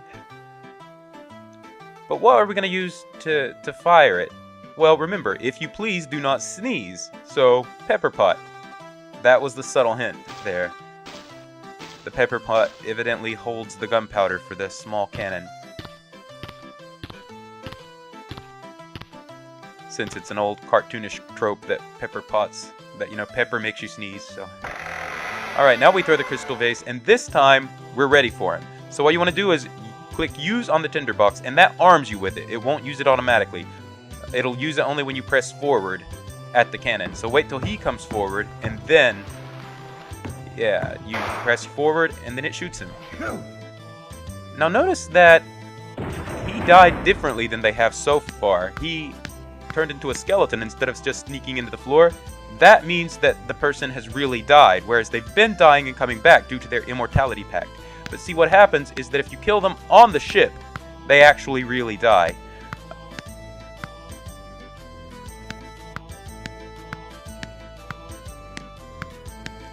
Although I think it also has to be with a weapon that's from their own era. Anyway, we're in the kitchen now. Grab that chicken foot. That's a very important item for later.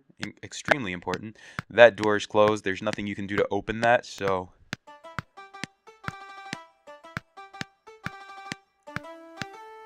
Now let's go over to the dumbwaiter, and remember, use the bell, because remember, the kitchen here is connected to the kitchen in the mansion, which is where we want to go. So, right now, little Grace is crawling up in the dumbwaiter.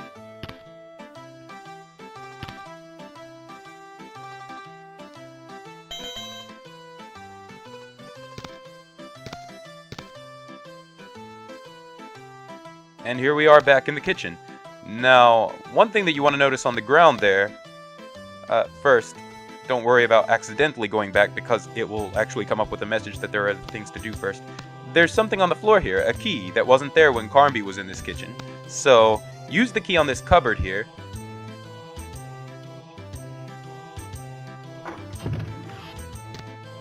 And then walk forward to touch the cupboard to pick up a couple of items. An icebox and a pot of molasses. Now these are extremely important, but it's also extremely important that you use these at the right time. Because if you use these at the wrong time and in the wrong order, it can really mess you up. The first time I played the game, I had to go way back to a previous save because I used these in the wrong order. So right now I'm saving here. Hey, you. Use the icebox here. Step away from the door enough that you don't block it, though. It's important that it's the icebox, not the molasses. And then lure him into the ice that you've spilled on the floor. And that's evidently enough. That's a hard enough fall, evidently, that it kills him. So, now here, I had gotten a little bit absent-minded whenever I was playing at this point. So I had forgotten whether or not I'd made sure that I would have enough space to get through the kitchen door. So I have to go back and check that now. Because it's extremely important that you also leave enough room between the ice cube and the door so that you could go back into the kitchen later. Because you're going to need to. And it's going to need to be specifically through that door, not through the other door.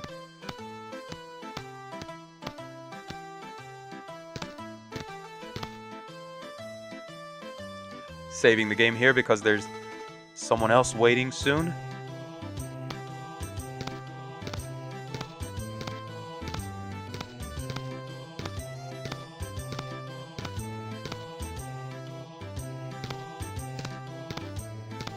Hey, you. Alright, now use your pot of molasses here, quickly. Make sure that it's in the path that he's going to have to use to get to you. And there you go. Apparently, it's the world's stickiest molasses ever, because he can't get his foot out of it, And apparently he has the world's tightest shoes ever, because he can't just take off the shoes and come and get you, evidently. So, but lucky for us, right? Alright, now here we have a token, a copper token, which is the same kind that we used to make the music earlier to open the door and to get the doubloon, but it absolutely does nothing for Grace, as you're going to find out later, because I will show you. A vision.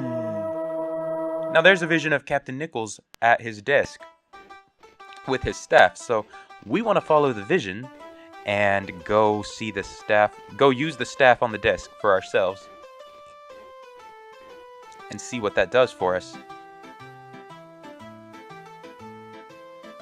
We get a key to the irons, which is exactly what we're looking for, and a book that's going to have some important information. So let's read that book. I Overcame Voodoo. Now this book is actually a book that details something that happened aboard the ship of Captain Pregst. Now Captain Pregst, if you recall, is the antagonist of Alone in the Dark 1. He was a pirate captain as well, so this is a recurring theme in the series up till now. And in this passage, it talks of a time when there was a big storm that had actually already killed the cabin boy because he had fallen overboard. And a skilled voodoo practitioner is saving the crew by, among other things, he makes use of a severed chicken leg that and says some magic words, and this actually stops the storm. He also, at some point, I'm pretty sure, among all this text, uses a special staff. Yeah, he drawing from his red belt, the strange staff which he always carried toward the end of the page. And those are both important things. This also gives us another glimpse into how evil the antagonist from the first Alone in the Dark is, because the voodoo guy offers to save the life of the cabin boy by bringing him back. And Captain Prex tells him not to bother just because the cabin boy couldn't even read. So it was just another mark of how ruthless the villain from part 1 was. Alright, so now there's nothing more to do in these rooms, so we're going to go back out into the hall. And notice that now the far room is open again. So let's go into what pretty much seems to be Elizabeth Jarrett's bedroom, we now know, and into the ritual room. Now, since this is a voodoo room, we might try using the voodoo items, but the chicken foot does nothing. So instead, let's try using the captain's staff. It's the closest thing we have that might resemble a staff, so like from the story. And we see that it actually does transform into some sort of more voodoo-looking staff, and transports us down into the main hall. Alright, so in this room, this is the room where Carnby used the tokens, and there's even the music signifying as though Grace has to do something, but for the life of me, I've never been able to make anything happen. It just says an evil force field blocks the passage if you try to use the token. I even tried going back on another save and getting this far without ever using the red token, the copper token, as Carnby, and it still didn't use her. She still won't be able to use it, so I don't even know why that's there for Grace, honestly. But anyway, let's save and go into the kitchen. This is why you needed to have the ice there, because this guy is down in the kitchen to surprise you. And the molasses would have already disappeared by this point. So you would have been trapped with nowhere to go, because he would have caught up to you before you could do anything else. That's also why you needed to be sure that you could still get through that door. Because if you had gone through the other door and he noticed you, you would have not had time to get back to the door where the ice was. So let's use the bell now. And we're finally going to ride back down to the ship.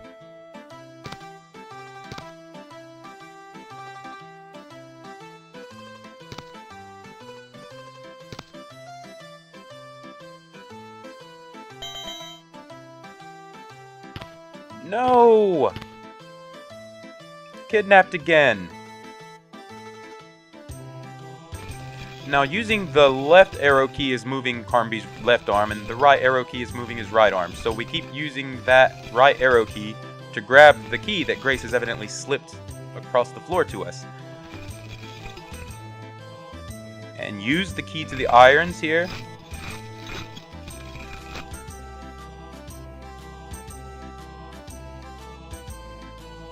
Now I'm gonna go ahead and save here. We're gonna use our fist. That's really all we have right now. So basically, if you just even stand in place and start throwing right jabs at the guy, you're gonna usually get him before he does too much damage to you. You might want to walk closer to him a time or two, and you might lose some health, but by this point we've been building up some health to spare, so get the pirate sword. I'm actually glitched out for a moment there. Get the pirate sword, and this is actually the most powerful weapon to use from now on. The best weapon to use from now on, even though you find other weapons. This pirate sword still outshines them all. Now you're about to see me make some mistakes here. I go over to the wrong side of the door for one thing, for this particular battle. And that's allowing him to get a foothold in the door, and so then he starts being able to take way too much health from me, so I just go ahead and reload here. That's the thing, this is one of the times when I didn't edit out the reloading and everything. Sometimes it's good to see my mistakes, so that you can learn from my mistakes as well as from the things that I do right. So, I'm gonna go ahead and kill this guy again, and I actually did a little bit better there, and I lost less health to him, so this actually ended up being a happy accident, a happy mistake that I had to go back. Arming the pirate's sword again. This time notice that I'm going to the other side of the door, but still staying a bit closer to it, and using a right swing so that my sword is able to get to him, but he can't get to me. Now the Tommy gun is pretty useless at this point in time. The flask isn't, obviously. The flask, we could always use more health. But the Tommy gun I don't think will actually do any damage to the pirates here, because it's not a weapon from the right era, so I don't think it will harm them. It seems that I've read that somewhere. And besides, even if it could, the pirate sword is still the best weapon. Even if you had a gun that would harm them, the pirate sword works better. So let's go out this door. We can already hear the footsteps of a pirate coming to us, so get to the side of the door and use our special tactic here to kill the pirate before he can even get any hit on you. Alright, we've got a short fuse which we'll use later, and a pirate pistol. Now that pirate pistol is actually from the right time frame to harm the pirates, but I never even use it because the sword just works so much better. So now that I've opened this door, someone's already coming after me, so I just back out the door and start swinging. And that's what you, a lot of times, just... There are times when even just backing out the door, even without going to the side, will keep you safe. It depends on the enemy, but on both of these enemies, just backing out the door, sort of getting your sword arm near the door, and holding spacebar and the right arrow key does the trick.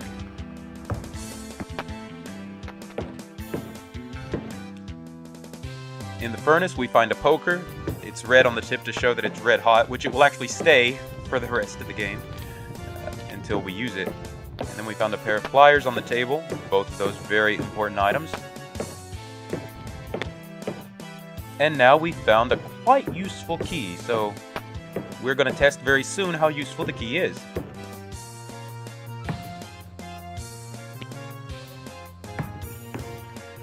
The door is locked, so let's see if this quite useful key... Well, the quite useful key is indeed quite useful. So, let's save here and equip the pirate sword again, because we are going to need it very soon.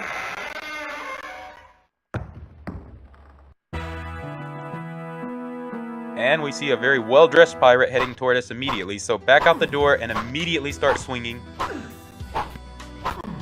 As soon as you get into about the position that you see me here now.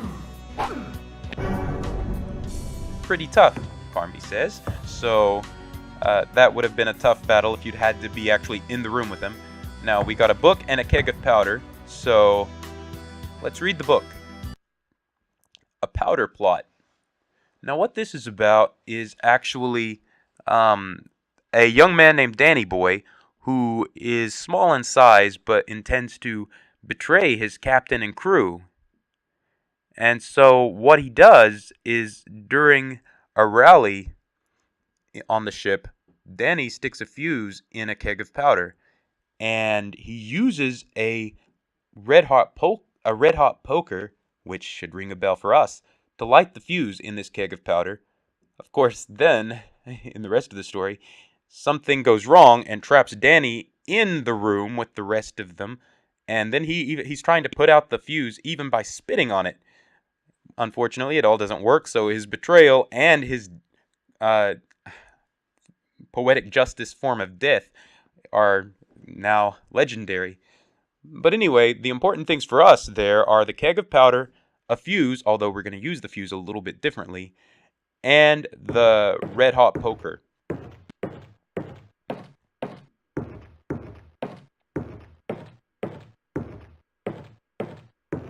Nothing else to pick up in this room.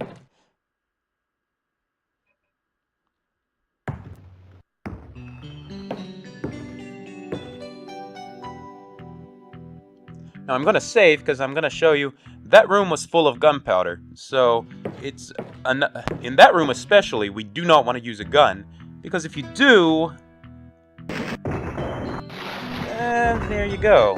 Now, admittedly, that in a way is a happy ending for the rest of the world. They don't have to put up with One-Eyed Jack and his crew. I think you've done the trick there, but sadly, the rest of the world also doesn't have to put up with poor little Grace Saunders and Edward Carnby anymore. So, not the happiest of endings. Maybe happy for the world, not happy for your player character or for little Grace. So, just don't do it.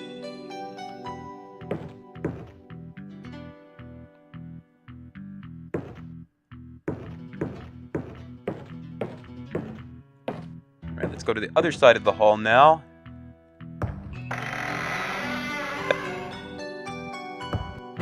And there's Shorty Leg again, the one that we fought in the garden, who was using his peg leg to shoot at us. We're just using the same tactic on him as we use on all the others.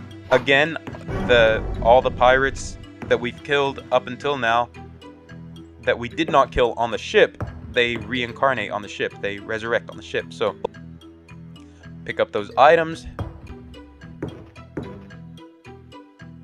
That coat of mail will come in handy later, but we don't want to waste it yet, because it, much like the Bulletproof Vest, can be used up.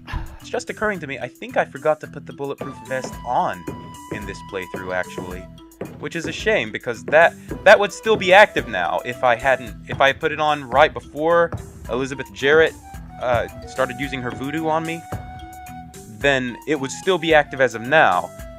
And in the past playthroughs, that's really been helpful, because then I use that until it's all used up, and then put on the coat of mail. So that was the method to my madness. So if you remember to put the Bulletproof Vest on before Elizabeth Jarrett, before walking in the spot that triggers Elizabeth Jarrett to come out in the mansion, then you'll be doing yourself a big favor. Now, I backed into this room because the guy in this room has a gun. And so you want to be able to run right away to the room where we fought Shorty Leg. And if you stand at in the door the right way, you'll be able to keep hitting him, but he won't fire his gun on you. So, sorry about the sound quality at this point. Something similar happened when I was recording Alone in the Dark 1. I actually had to redo a whole section of that because it was so bad. I don't think it gets quite so bad that I would have to redo the whole section here. It does correct itself later, but for quite a while, the sound is messed up here, so I'm sorry about that. I know that's obnoxious. Anyway, there was nothing in this room. I just wanted to go through the room and explore it a little bit for the benefit of those who are just watching for the video's sake. Okay, there's a guy there that wasn't there before, so now we come on down the hall, come back into the room where we fought Shorty Leg, and a few swipes with the sword are enough to undo him.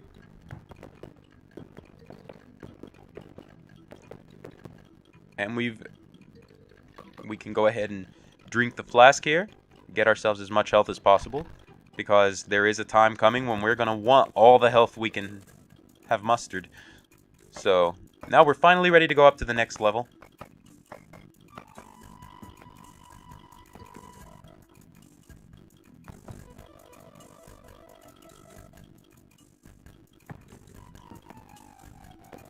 Alright, so we can explore different rooms here. The trapdoor is blocked by the bars, so we cannot go to the actual top deck, to the deck of the ship. So, instead, we are just stuck among these rooms, whichever ones are actually unlocked. So, let's see which ones we can get to.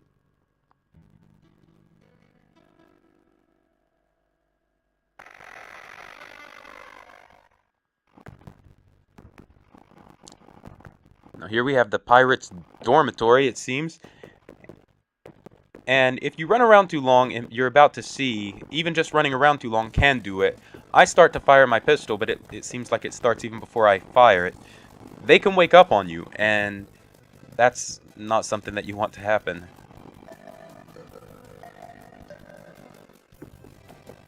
But I'm just demonstrating it here, because it will cause a waste of ammunition and needless fighting, because there's a much easier way to do this. And it's something that you have to do anyway to get a certain item, so you might as well also let that be the way that you get rid of these pirates.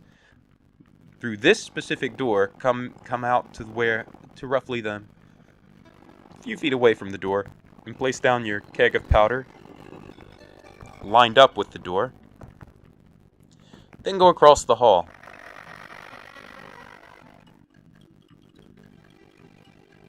I'm going to save the game here, which I am soon to be glad I did.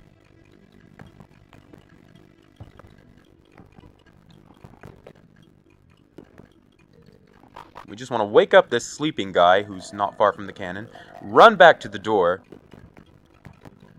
and start our strategy. Now, I didn't get lined up right in this door. He's one that you want to be a little bit more angled beside the door a lot of times. So, this is a time when I had to reload here again. And one thing that you probably could do to wake him up is use the pirate's pistol. That might have been one case where the pistol would have come in handy so that you could awaken him from a safer distance. I'm not sure. I've never done it that way. But anyway, run back, and this time I get myself into a better position where he's not able to get a hit on me before I can get hits on him. And then I get some ammunition there, pick up the spoils. Now there's a cannon that we're going to need to use very soon.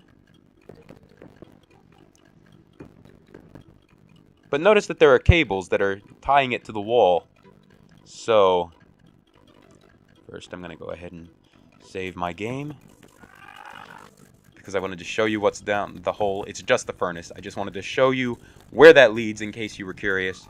So, loading back here. And now let's go and clip the cables by using the pliers.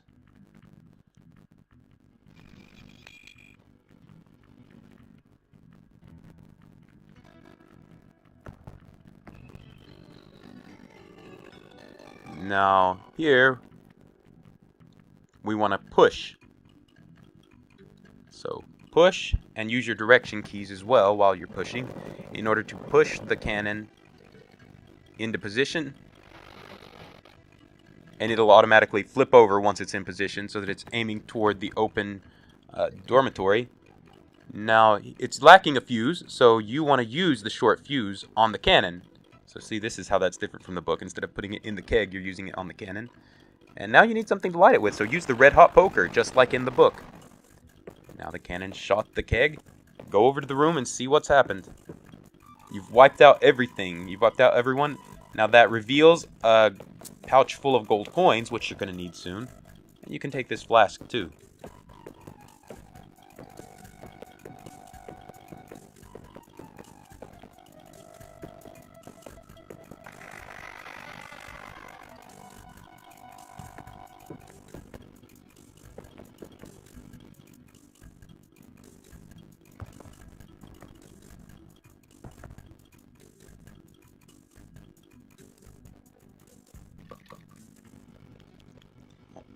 Never a bad idea to go ahead and drink from the flask. Now jingle the pouch of gold coins.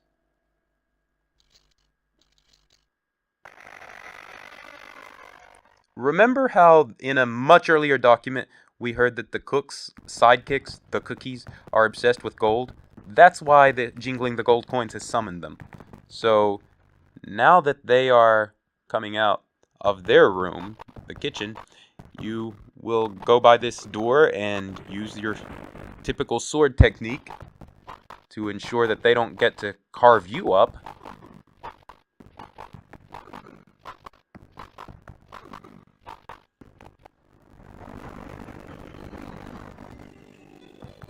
Not that hard. Now let's go into the kitchen. First, you're going to find a flask here.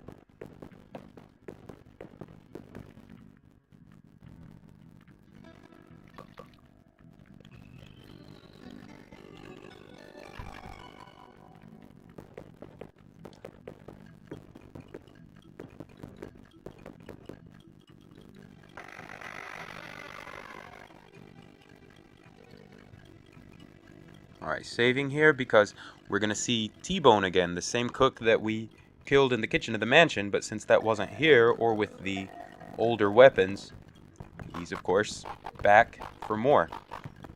Now go near the door here. You definitely want to be angled just right because he's got his blow darts here. So just like an enemy with a gun, he would stun lock you very easily. I like how even his skeleton seems like it's thicker than other people's skeletons. It seems like it's wider.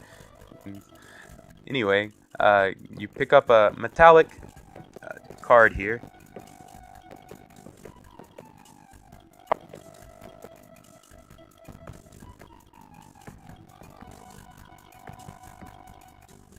And now the door right across the hall is your destination. But this is a good place to save.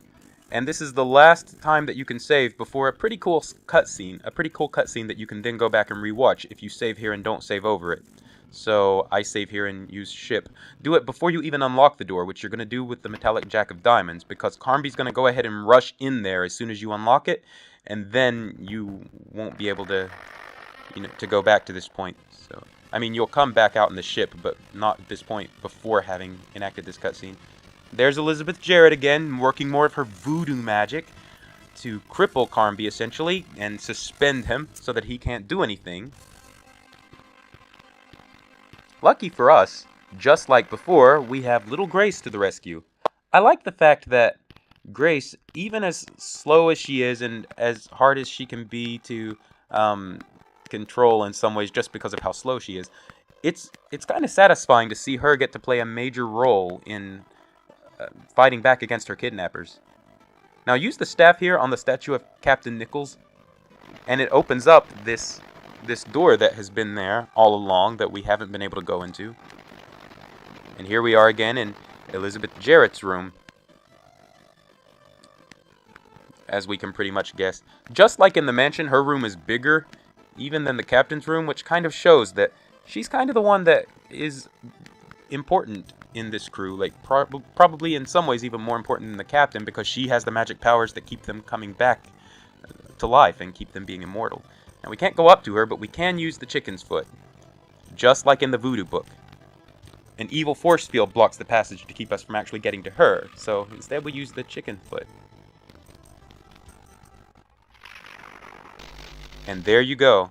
We now get to see Elizabeth Jarrett have her comeuppance for all that she's done, and the fact that she was going to sacrifice this little girl's life just so that she and the crew could live forever. So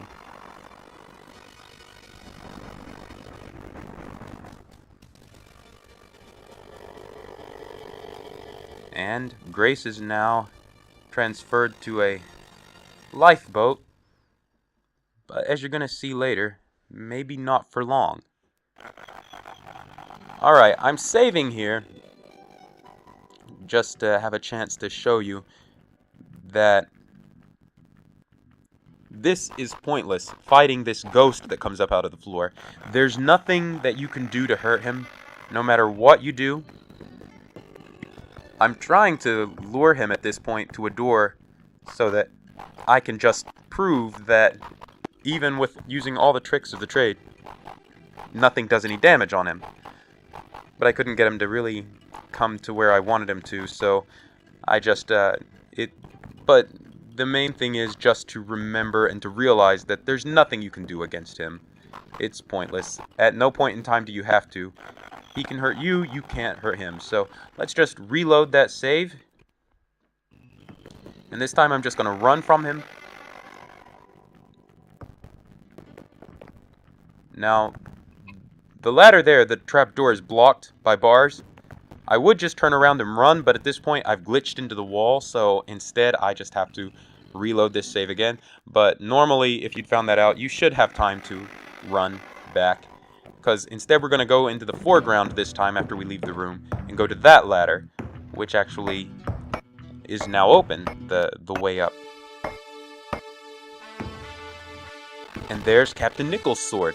The sword that Captain Nichols swore would kill One-Eyed Jack. Notice that he said you would die by my sword, not by my hand. So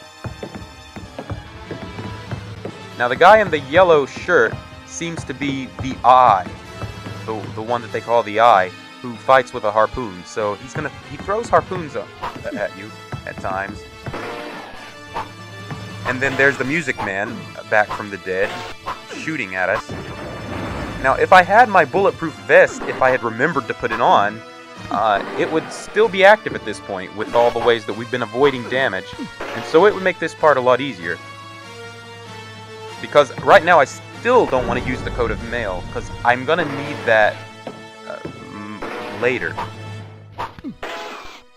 This is the last big brawl, though, so as long as you've built up a lot of health, which has been what I've been focusing on, drinking all the flasks and not continuing if I lost unnecessary health, as long as you've done that, then you've got enough health now. Look at how much damage I'm taking at times. Like, the annoying Music Man is actually getting a lot of shots on me, but I'm just trying to reposition myself around them. Luckily, he doesn't shoot fast over and over, so he doesn't stun lock you for long periods of time, so you do have room to maneuver. But see, my health there was 121, even with the hits I was taking. Alright, so after you kill the Music Man, you get the hook. Pick up the hook there, because that's going to be important later. Climb up to the top here, and we're going to fight the Eye, who has escaped up to this, forget what it would be called, but anyway, you want to use that pillar the same way you would use a door, so that he can't get to you before you finish him off.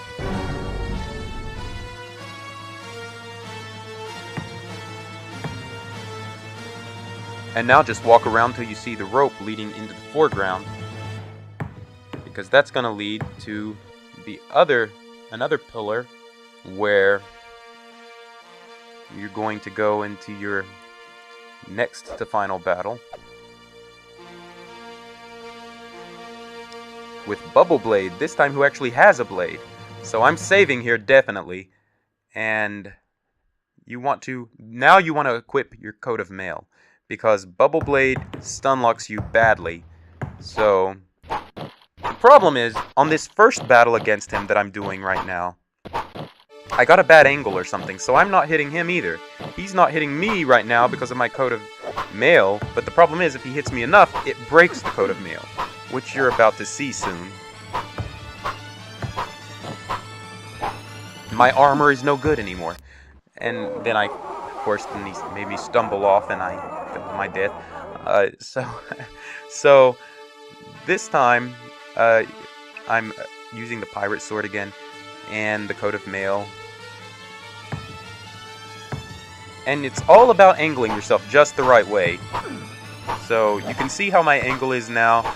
An angle where you're not quite necessarily facing him directly, but sort of angled so that your sword arc would be going directly at him is more helpful. And that way, he shouldn't get enough hits on you to break your coat of mail. And now he's dead. Because if possible, you want your coat of mail to last through this battle and through the next battle, the very final battle as well. Now that he's fallen off, go to the middle of the pillar there, and then if you fall off it, Carnby just safely jumps down. And now we have Captain Nichols' sword. I must free Grace from her chains. Alright, so what you're going to do to free her from her chains, you're going to use the pliers. So find the pliers in your inventory, and when you use those to cut the chains, Grace is now free to go, but now it still says, I must stop this cannon. So all you had to do to stop the cannon, all I did just now, was touch it. You don't have to use any items or anything like that. I didn't realize that at first when I was playing through, so here I'm looking for the pliers and everything because I didn't read the words that just popped up at first that let me know that I had already done that. But yeah, just touching it already clips the fuse there, so now that won't hurt you. If you had left that there, then eventually in the middle of the battle, the cannon would have gone off and it would have been game over. So now it's time to equip Captain Nichols' sword and go up to One-Eyed Jack and just lay into him with the sword over and over and over. He was actually kind of glitched up and stuck there for a moment for me. He probably won't be for most players here. You can just use the pillar or use the cannons for some sort of corner cover, trying to kind of angle at him if you need to. Right now, the coat of mail is still working for me. Notice that it still hasn't said that my armor's broken ever since I put that on this time. So that makes these last few battles a piece of cake. Notice, he just went down with the green blood and everything, but he actually wasn't dead. He tries to trick you. The second time that you see the green blood come out, you've actually beaten him. There we go, into the lifeboat.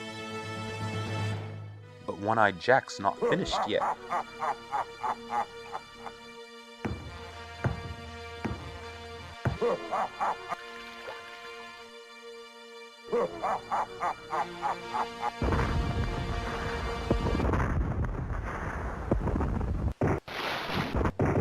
And we have a classic case of the villain undoing his own plans, because in trying to kill us with the cannon, he actually just opened the way for us to get out.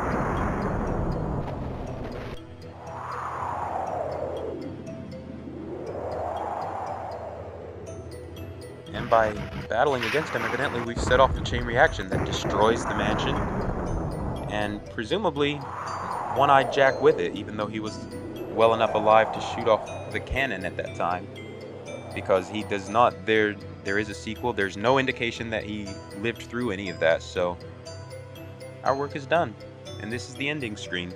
It just does this for a while the music plays. I give that music time to play out here, so that also gives me some time to make a little bit more commentary here.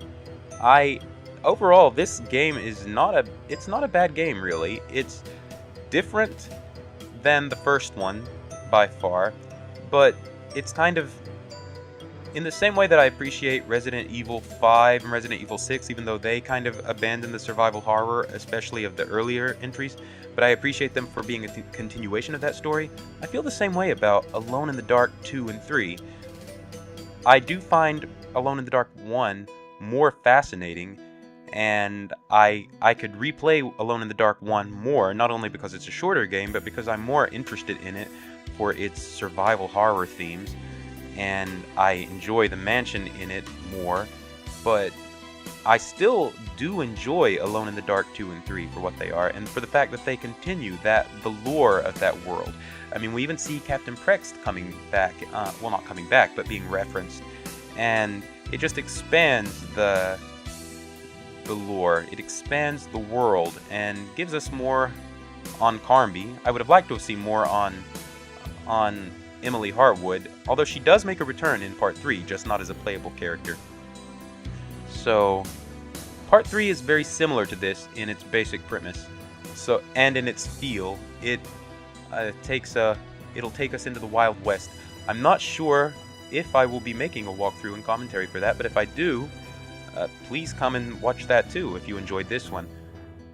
But this is a piece of survival horror history as well, as far as I'm concerned, even though it's not a survival horror game, just by being tied to such a pivotal game in the series, in the genre, rather. So now you have again survived time, not so alone and not so much in the dark, but we've survived it anyway. We've survived the war with the pirate gangster zombies, so that's worth something.